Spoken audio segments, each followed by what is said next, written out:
Portuguese വാക്ക. കാരണം നമ്മുടെ ഭാരതത്തിലെ പോർച്ചുഗീസുകാരാണ് മിഷണറിമാര് വന്നു.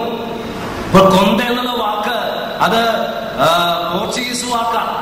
എണ്ണ എടുക്കാനുള്ള ഉപകരണം എന്നാണ് കൊന്ത എന്ന വാക്കിന്റെ അർത്ഥം.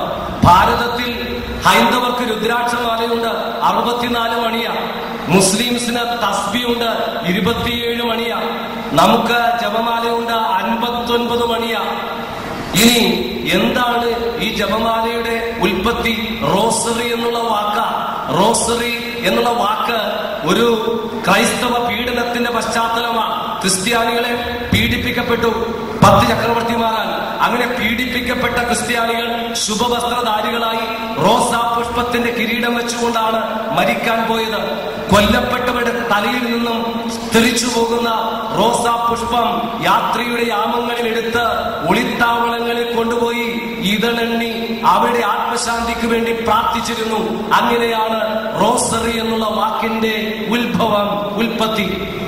ഇനി റോസറി എങ്ങനെ ഉണ്ടായി അതും അറിഞ്ഞിരിക്കണം. 313 കോൺസ്റ്റന്റൈൻ ചക്രവർത്തിയാണ് സഭയ്ക്ക് സ്വാതന്ത്ര്യം നൽകിയത്. അതിന്റെ പശ്ചാത്തലം നിങ്ങൾക്കറിയാം, കുരിശിന്റെ മഹത്വീകരണ തിരുനാൾ. പിന്നീട് മരുഭൂമിയിലേക്ക് ഏകാന്തവാസത്തിനായി സന്യാസിമാര് പോയി.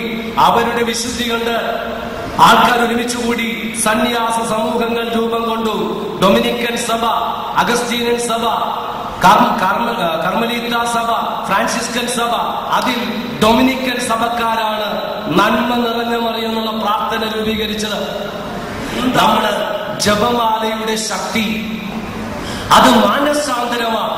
അതിന്റെ ക്ലാസിക്കൽ ഉദാഹരണമാണ് മാതാവ് ഫാത്തിമയില് കൊച്ചുമക്കളോട് പറഞ്ഞു, സഭയോട് പറയുക, റഷ്യയുടെ മാനസാന്തരത്തിന് വേണ്ടി പ്രാർത്ഥിക്കുക. ഇതാണ് ഏറ്റവും ഇന്റർനാഷണൽ ആയിട്ടുള്ള കൺവേർഷന്റെ ഉദാത്തമായ ഉദാഹരണം. റഷ്യ മാനസാന്തരപ്പെട്ടു. നിരീശ്വരവാദിയായ കമ്മ്യൂണിസ്റ്റ് പ്രസ്ഥാനത്തിന്റെ നേതാവായ ഗോർബച്ചേവ് മാർപ്പാപ്പയെ കണ്ടെങ്കിൽ ഇതിനേക്കാളും വലിയ മാനസാന്തരം ഏത് വേണം? ഇനിയും ഒക്ടോബർ മാസം മറക്കാൻ പറ്റില്ല. കാരണം ഇന്ന് നമുക്കറിയാം മാതാപിതാക്കൾക്കൊക്കെ ടെൻഷനാ. കാരണം പിള്ളേര് വളരുന്തോറും ടെൻഷനാ. കാരണം പിള്ളേര് വളർന്ന് ദൈവമേ ഓരോ ദിവസവും ഞെട്ടിക്കുന്ന വാർത്തകളാണ് കേൾക്കുക. പഠിക്കാൻ വേണ്ടി പോകും. പഠിക്കാൻ പോയിട്ട് ഡിഗ്രി എടുക്കുന്നത് വേറെ പല കാര്യങ്ങളിലാണ്. MSW എടുത്താണ് പിള്ളേര് വരുന്നത്. MSW എന്ന് ഞാൻ ഉദ്ദേശിച്ചത് മോറൽ സൈഡ് വീക്ക് എന്നുള്ള അർത്ഥത്തിലാണ്. അപ്പൊ നമ്മുടെ ചില മക്കളൊക്കെ തെറ്റിപ്പോവുകയാണ്. ഇന്ന് മുസ്ലിംസിന്റെയും പട്ടരുടെയും പുലയന്റെയും ഒക്കെ പിന്നാലെ പോയി രജിസ്റ്റർ വിവാഹം നടത്തുന്ന ഒരു പ്രവണത ചില വ്യക്തികൾക്കൊക്കെ ഇല്ലേ? അതുകൊണ്ട് മാതാപിതാക്കൾക്കൊക്കെ പേടിയാ. നല്ല കുലീനമായ കുടുംബത്തിലെ മക്കള് വഴിപിഴച്ചു പോയി. ഇതാ കാഞ്ഞിരപ്പള്ളിയിൽ നിന്നും വീടും പറമ്പും വിറ്റ് എറണാകുളത്ത് വന്ന് താമസിക്കുന്ന ഒരു കുടുംബം. നന്നായി അറിയാം. ഒരു രാത്രി അപ്പച്ചൻ വിളിച്ച് കരഞ്ഞുകൊണ്ട് പറഞ്ഞു, നെൽസൺ ജോബച്ച മകള് കോളേജിൽ പോയിട്ട് മടങ്ങി വന്നിട്ടില്ല, എന്ത് ചെയ്യണം? പോലീസിൽ പരാതിപ്പെടണോ? ഞാൻ പറഞ്ഞു, ഫോണിൽ കൂടി സംസാരിക്കണം. നിങ്ങൾ രണ്ടുപേരും കൂടി ധ്യാന കേന്ദ്രത്തിൽ വന്നു സംസാരിച്ച് ഞാൻ പറഞ്ഞു, നിങ്ങളെ അറിയാം, കുട്ടിയെ അറിയാം, എന്തോ സംഭവിച്ചാണ്. പോലീസ് സ്റ്റേഷനിൽ നമുക്ക് കേസ് കൊടുക്കണം. നിങ്ങൾ മാത്രം, നമ്മൾ 3 പേര് മാത്രം അറിഞ്ഞാൽ മതി. എന്റെ പൊന്നു സഹോദരങ്ങളെ, 3 മാസമാണ് ഇവര് പ്രാർത്ഥിച്ചുകൊണ്ടിരുന്നത്. ഈ അമ്മ പറയുന്നത് 3000-ഓളം ജപമാലയാണ് ചൊല്ലിയത്. എന്തിന്? മാനസാന്തരത്തിന് വേണ്ടി. ഒക്ടോബർ മാസം ലാസ്റ്റ് ഡേ പ്രദക്ഷിണം കഴിഞ്ഞ് വീട്ടിൽ വരുമ്പോൾ മകള് വിളിക്കുമെന്ന പ്രതീക്ഷയിലാണ് അമ്മയും അപ്പനും. പ്രദക്ഷിണം കഴിഞ്ഞ് വീട്ടിൽ വന്നു. അവർ അത്താഴം വിളമ്പി വെച്ചു. പറഞ്ഞു, ഇല്ല, അവൾ വിളിച്ചിട്ടാവാം നമുക്ക്. 10 കഴിഞ്ഞു, 10:30 കഴിഞ്ഞു, 10:45. അവരുടെ പ്രതീക്ഷ പോലെ മാതാവ് ഇടപെട്ടു. ബാംഗ്ലൂരിൽ നിന്നും ഫോൺ വന്നു. കരഞ്ഞുകൊണ്ട്, ഒരു ധൂർത്തപുത്രിയെ പോലെ അവൾ കരഞ്ഞുകൊണ്ട് പറഞ്ഞു, അമ്മേ, ഞങ്ങൾ ഇവിടെയുണ്ട്, അവസ്ഥ ശോചനീയമാണ്, ഒരു നേരത്തെ ഭക്ഷണത്തിന് വേണ്ടി പ്രയാസപ്പെടുകയാണ്. അമ്മ വാത്സല്യപൂർവ്വം ഒന്നും ചോദിച്ചില്ല. മകളെ, നിന്റെ അഡ്രസ് തരിക, വേണ്ടത് ചെയ്യാം. വേണ്ടത് ചെയ്തു. സാവധാനത്തിൽ അവരെ കൊണ്ടുവന്നു. സഭ അറിഞ്ഞ് സെറ്റിൽ ചെയ്തു. ഇന്ന് നന്നായി ജീവിക്കുകയാണ്. വീണ്ടും ഇത് സൗഖ്യമാണ്. നമ്മുടെ മോൺസിഞ്ഞോറിന്റെ അങ്കിളാണ് മോൺസിഞ്ഞോർ വടക്കുന്തല. 19 വർഷം നമ്മുടെ കത്തീഡ്രലിൽ ഇരുന്ന മോൺസിഞ്ഞോറിനെ മറക്കാൻ പറ്റില്ല. അവിടെ ഒരിക്കൽ വചനപ്രഘോഷണം മോൺസിഞ്ഞോറിന് ഒരു സാക്ഷ്യം കാണിച്ചു തന്നത് എന്റെ മനസ്സിലുണ്ട്. 5 വട്ടം ദാമ്പത്യത്തിൽ അബോഷനായി പോയ ഒരു കേസ്. 5 വട്ടം എന്ന് പറയുമ്പോൾ ഇവിടെ ഇരിക്കുന്ന സ്ത്രീകൾക്ക് മനസ്സിലാകും. 5 പ്രാവശ്യം കുഞ്ഞുണ്ടായിട്ട് 2.5 മാസമാകുമ്പോൾ അലസിപ്പോകുന്ന ഒരു അവസ്ഥ എന്താ. ഒടുവിൽ ലക്ഷ്മി ആസ്പത്രിയിലെ ഗൈനക്കോളജിസ്റ്റ് പറഞ്ഞു, ഒരു ചാൻസ് കൂടിയേ ഉള്ളൂ, ഇതിൽ ലഭിച്ചില്ലെങ്കിൽ കുഞ്ഞിനെ ദത്തെടുക്കേണ്ടി വരും. 5ാമതും ഗർഭിണിയായി. ഒത്തിരി ടെൻഷനുണ്ട്.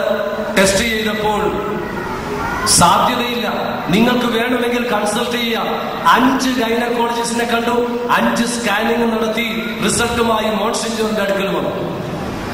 മോൺസിഞ്ഞോർ അവിടെ ഇരുത്തി പ്രാർത്ഥിച്ച് ആശ്വസിപ്പിച്ചുകൊണ്ട് പറഞ്ഞു, ദൈവത്തിന് അസാധ്യമായിട്ടൊന്നുമില്ല.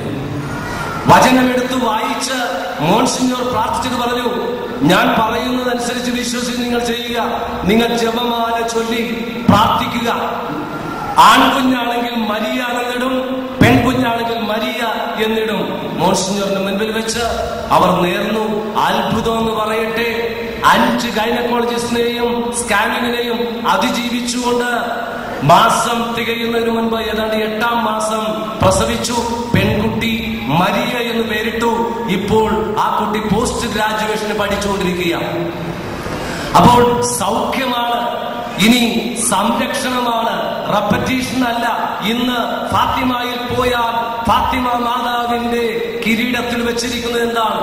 ജോൺ പോൾ സെക്കൻഡിന്റെ അടിവയറ്റിൽ കൊണ്ട വെടിയുണ്ടയാണ് ഇന്ന് വെച്ചിരിക്കുന്നത്. കാരണം 1981 മെയ് 13-ാം തീയതി ഫാത്തിമ മാതാവിന്റെ പ്രത്യക്ഷീകരണത്തിന്റെ ആനിവേഴ്സറിയില് തോക്കിന്റെ തുമ്പ് വിഴക്കാത്ത അഖ അകലം പാലിച്ചു നിൽക്കുമ്പോൾ നിങ്ങൾ ഒന്ന് സമാഹരിക്കാം. എന്താണ് തിരുനാൾ? വചനം കേൾക്കണം, കുമ്പസാരിച്ച് കുർബാന സ്വീകരിക്കണം, അനുരഞ്ജനപ്പെടണം, ഒരുമിച്ച് കൂടണം. മരിയൻ സന്ദേശം, മാതാവിന്റെ പേരിന്റെ അർത്ഥം വിപ്ലവകാരി. അതിന്റെ അർത്ഥം ഞാൻ പറഞ്ഞു കഴിഞ്ഞു. ഇനി മാതാവ് ബെസ്റ്റ് ഗോസ്പൽ, ഫസ്റ്റ് ഗോസ്പൽ. ഇനി മാതാവിന്റെ 7 കാര്യങ്ങൾ പറഞ്ഞു. മാതാവ് തന്ന സമ്മാനം: ധരിക്കാൻ ഉത്തരീയം, ജപിക്കാൻ ജപമാല. ജപമാല എങ്ങനെ ഉണ്ടായി? അതിന്റെ അർത്ഥം പറഞ്ഞു, അതിന്റെ മാധ്യസ്ഥ്യം പറഞ്ഞു. മാർപ്പാപ്പമാരിലൂടെയും വിശുദ്ധന്മാരിലൂടെയും ജപമാലയിൽ എന്തിരിക്കുന്നു എന്നും ഞാൻ പറഞ്ഞു. ഈ ചിന്ത ജപമാല ഭക്തിയിൽ അനുദിനം വളരാൻ നിങ്ങളെ അനുഗ്രഹിക്കട്ടെ എന്ന് ആശംസിക്കുന്നു. ഈ വർഷത്തെ തിരുനാൾ ഏറ്റെടുത്തിരിക്കുന്ന ചക്കനാട് ടോണിയെയും കുടുംബാംഗങ്ങളെയും വളരെ സ്നേഹപൂർവ്വം ആശംസിക്കുകയും പ്രാർത്ഥനകൾ നേരുകയും ചെയ്യുന്നു.